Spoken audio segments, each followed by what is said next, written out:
Hello and welcome. My name is Michelle with Phoenix Flow Art.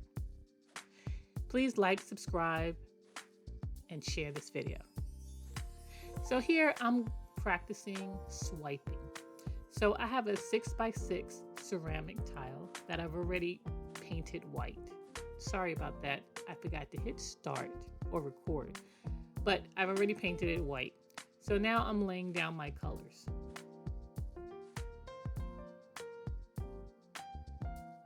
My first color is the pink. My next color will be a blue. And then I'll follow it up with a gold. Now, once I have all my colors down, I'm going to take a playing card and swipe down the colors.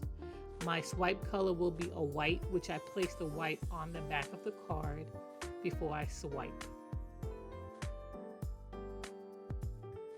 So I'll be practicing swiping or different types of swiping over the next couple of weeks. So if you have any questions, please leave them in the description below, or in the comment section below, and I will be more than happy to answer any questions. I am trying to come up with a nice composition instead of just swiping the entire surface. So I'll be trying out different ways, swiping and spinning and just swiping certain areas. So let's enjoy swiping for the next couple of weeks. Phoenix Flow Art, creating is what we do.